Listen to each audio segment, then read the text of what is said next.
मैंने अपना पहला अटेम्प्ट 2 महीने की तैयारी में दिया। शुरुआत में तो मैं थोड़ा डर सी गई थी कि मैं तो बहुत कम तैयारी के साथ ये एग्ज़ाम दे रही हूँ, पता नहीं क्लियर होगा या नहीं होगा। मुझे हमेशा से ऐसा लगता था कि इंटरव्यू के अंदर मेरे नंबर बहुत अच्छे आएंगे। इंटरव्यू में मेरे नंबर बहुत कम थे, सिर्फ 151 नंबर थे। और उस चीज़ को मुझे थोड़ा सा शॉक लगा। जब भी आपको ऐसा लगे कि मेरी तैयारी बहुत अच्छी नहीं जा रही, तो मैं किससे पूछूंगी कि मेरे को क्या करना चाहिए, क्या मुझे और पढ़ना चाहिए या मुझे और टेस्ट पेपर करने चाहिए। आपकी शर्ट में कितने बटन हैं, आप कितनी सीढ़ियाँ चढ़कर आए हैं, या अंडा आया या मुर्गी आई पहले। अगर आपको ये सारे सवाल लगता है कि यूपीएससी के इंटरव्यूज़ में ऐसे सवाल पूछे जाते हैं, तो शायद नहीं। हो सकता है कि किसी पैनल ने ये देखा हो कि कैंडिडेट ने जब सारे जवाब दे दिए तो एक सेल्फ अवेयरनेस या उस व्यक्ति की प्रेजेंस ऑफ माइंड को चेक करने के लिए हो सकता है कुछ ऐसे अटपटे सवाल पूछे गए हों।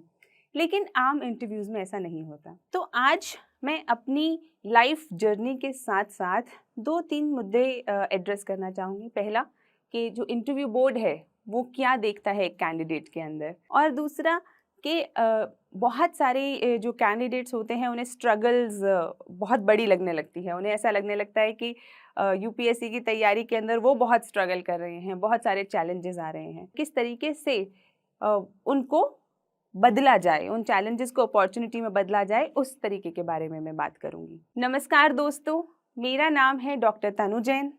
मैं AFHQ बैच 2015 से हूँ, armed forces headquarter civil services. So मेरी कहानी शुरू होती है जब दिल्ली 6 के सदर बाज़ार के इलाके, बहुत ही भीड़ भाड़ वाले इलाके के अंदर मेरा जन्म होता है, एक जैन मिडिल क्लास फैमिली में। और वहाँ पर जैसे कि फैमिलीज़ में होता है कि पढ़ाई पर मेरा तो बहुत ज़्यादा ध्यान नहीं था। अक्सर खेल कूद और बाकी एक्स्ट्रा करिकुलर एक्टिविटीज़ के अंदर ही मेरा ज़्यादातर ध्यान रहता था। और पढ़ाई के प्रति ओरिएंटेशन मुझे लगता है शायद 12th के बाद ही मुझ में आया। लेकिन एक चीज़ थी जिसने मुझे बचपन से मोटिवेट किया, वो थी मेरी मदर की एक सवाल कि तुम्हें बड़े होकर क्या बनना है। तो वो जो सवाल था उसने मुझे कॉन्स्टेंटली मोटिवेट किया और ये सोचने पे मजबूर किया कि मुझे आखिर बनना क्या है। शायद उसकी क्लैरिटी मुझे 12th तक भी नहीं थी। मैंने मेडिकल साइंस ले लिया था, लेकिन मुझे नहीं पता था मुझे कौन सा डॉक्टर बनना है, किस तरीके का डॉक्टर बनना है।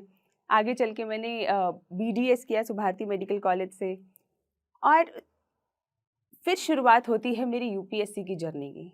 इंटर्नशिप के अंदर मुझे पहली बार ये पता चला कि ऐसा कोई एग्ज़ाम होता है जिससे हम ऑफिसर लग सकते हैं, अधिकारी लग सकते हैं।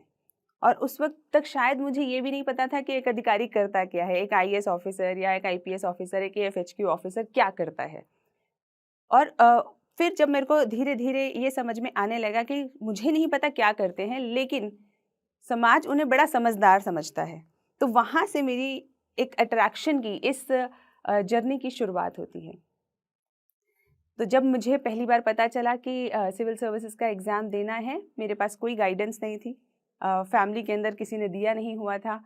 तो मैंने अपनी मदर से कहा कि मम्मी ये एक एग्ज़ाम होता है और मेरी इच्छा है कि मैं इसे दूँ।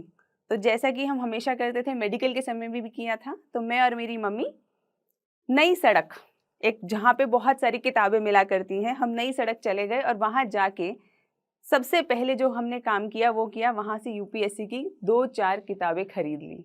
और वो शायद सबसे ज़्यादा अनयूज़फुल किताबें थी, लेकिन हमने खरीद ली और उसी से मैंने अपनी तैयारी शुरू करी। फिर जैसे कहते जहाँ चाह होती है वहाँ राह होती है, दोस्त मिलते गए, कारवां बनता गया, नए नए लोग, नए नए फ्रेंड्स मिले जिन्होंने मुझे धीरे धीरे करके गाइड किया, और मैंने अपना पहला अटेम्प्ट 2 महीने की तैयारी में दिया।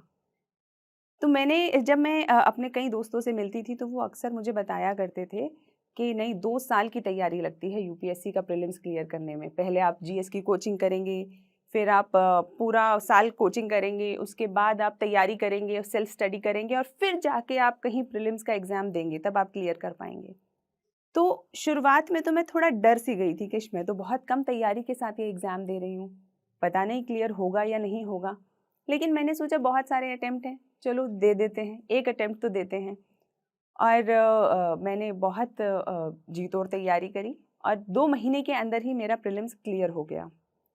ये मैं आपको इसलिए बता रही हूँ क्योंकि बहुत बार अक्सर बच्चे इस कॉन्फिडेंस को लूज़ कर जाते हैं कि दुनिया क्या कह रही है। दुनिया कह रही है कि तुमसे नहीं होगा, दुनिया कह रही है कि जो ये तैयारी है ये 2 साल में होती है, 2 दिन में नहीं होती या 2 महीने में नहीं होती। ये सब दुनिया कह रही है, ये वो नहीं है जो आपके लिए ज़रूरी है। क्यों? क्योंकि आप अपनी कैपेबिलिटी को, अपनी आपकी जो इच्छा शक्ति है, आपकी जो मेहनत है, वो सिर्फ़ आप जानते हैं, वो दुनिया नहीं जानती। तो अगर आप किसी भी तरीके से ये विश्वास करके उनके हिसाब से अपनी तैयारी को चालू रखेंगे, तो कहीं न कहीं फ़र्क आ जाएगा। तो इसीलिए अच्छा है कि आप अपने आप पे विश्वास करके इस तैयारी को जारी रखें। तो मैंने जब 2 महीने में प्रीलिम्स क्रैक किया, तो उस वक़्त शायद मुझ में थोड़ा कॉन्फिडेंस बढ़ गया कि हाँ, मैं ये एग्ज़ाम निकाल सकती हूँ, मैं ये एग्ज़ाम को क्रैक कर सकती हूँ। लोग अक्सर पूछते हैं कि आपने उन 2 महीनों में कैसे तैयारी करी कि आपने प्रीलिम्स क्रैक कर लिया? तो मैं कहती हूँ कि मैंने सिर्फ़ बेसिक बुक्स सबसे पहले ख़त्म करी। अक्सर क्या होता है, जो लोग यूपीएससी की तैयारी कर रहे होते हैं तो मन में एक मिथ बैठ जाता है कि पता नहीं कितनी एक्स्ट्रा ऑर्डिनरी तैयारी करनी है, शायद 100-200 किताबें पढ़नी होती होंगी, उसके बाद शायद जाके एग्ज़ाम क्लियर होगा।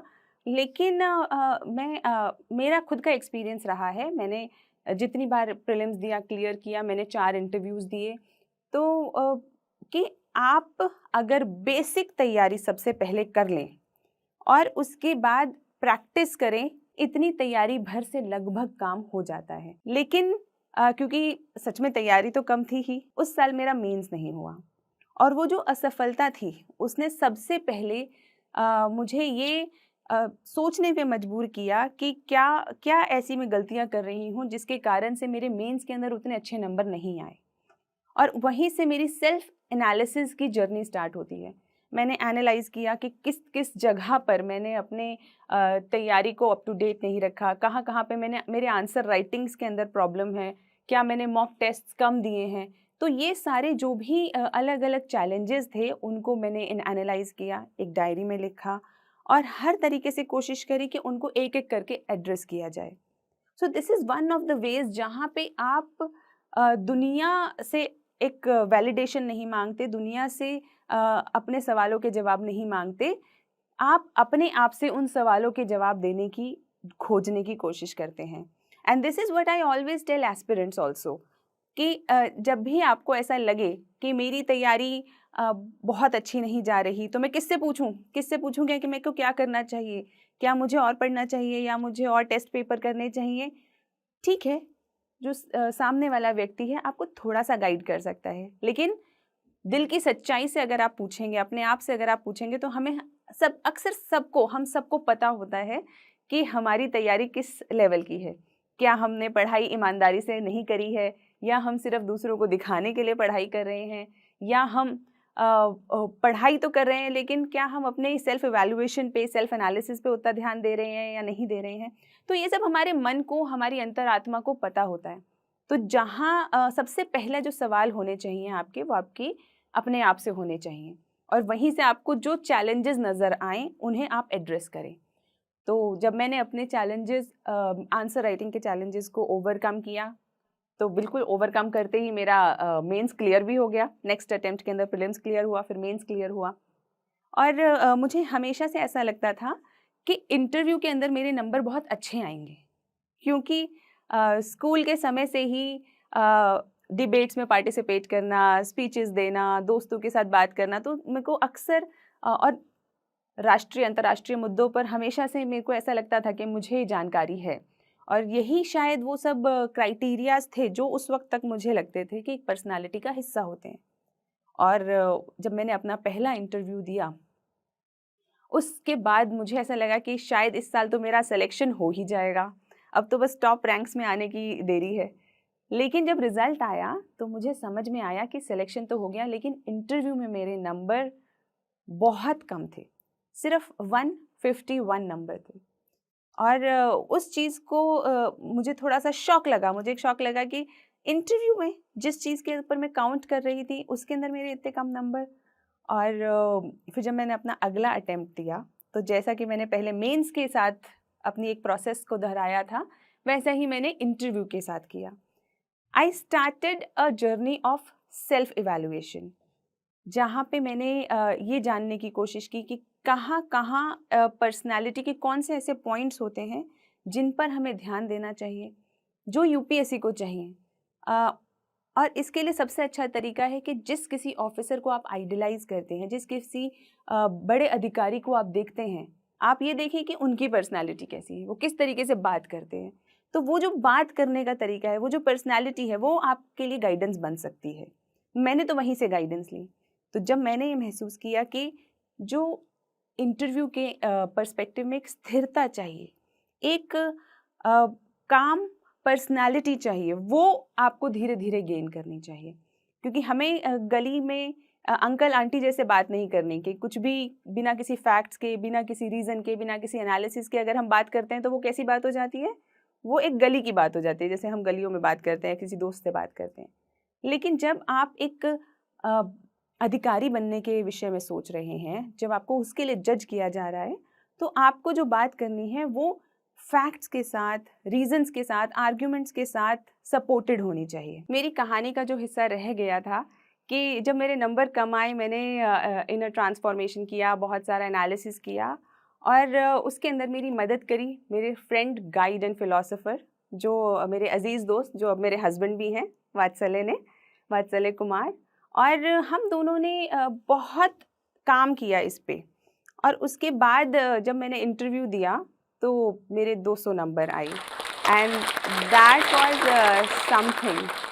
That was something which actually helped me to understand कि रुकावटें चाहे कितनी भी हों और आपके अंदर कितनी भी कमियां हों, लेकिन अगर आप उन्हें इम्प्रूव करना चाहते हैं, आप आगे बढ़ना चाहते हैं, तो आप वो कर सकते हैं। मोटिवेशन कैसे बनाए रखें, ये एक बहुत बड़ा सवाल कैंडिडेट्स करते हैं कि हम मोटिवेशन कैसे बनाए रखें। मुझे ऐसा लगता है कि जो काम आप करना चाहते हैं उसके लिए आपको ना तो कोई मोटिवेट कर सकता है, ना ही आपको किसी मोटिवेशन की ज़रूरत है। अगर मैं आज यहाँ आना चाहती थी तो मैं आई, मैंने कैसे समय निकाला, किस तरीके से चीज़ें हैंडल करी, ये इसके लिए मुझे किसी को कहना नहीं पड़ा। तो इसी तरीके से अगर आपको सिविल सर्विसेज की तैयारी करनी है, आपको नीट की तैयारी करनी है, आईआईटी की तैयारी करनी है, आपको किसी जॉब इंटरव्यू के लिए जाना है, अगर आपको वो करना है तो उसके लिए आपको कोई मोटिवेट नहीं कर सकता। That has to be your internal motivation, क्योंकि वो आपको करना है। उसके लिए आप क्या स्ट्रगल करेंगे, क्या रात की नींद को सैक्रिफाइस करेंगे, क्या आप मेहनत करेंगे, किस तरीके से आप करेंगे, that has to be your own challenge. ये आपकी ज़िंदगी का अपना चैलेंज है, जिसका जवाब आपको खुद ढूंढना है। कोई और इसका जवाब आपको नहीं दे सकता। रुकावटें तो जीवन में बहुत आएंगी, डर भी लगेगा, निराशा भी होगी, पर यही जीवन का रास्ता है। ये परेशानियां सिर्फ पड़ाव हैं। इन बाधाओं के आगे अगर थक गए, झुक गए या रुक गए तो सिर्फ बातें रह जाएंगी कि ये कर लेते तो यह हो जाता, वो कर लेते तो वो बन जाते। लेकिन अगर सच में कुछ बनना है तो हिम्मत तो दिखानी होगी। Thank you.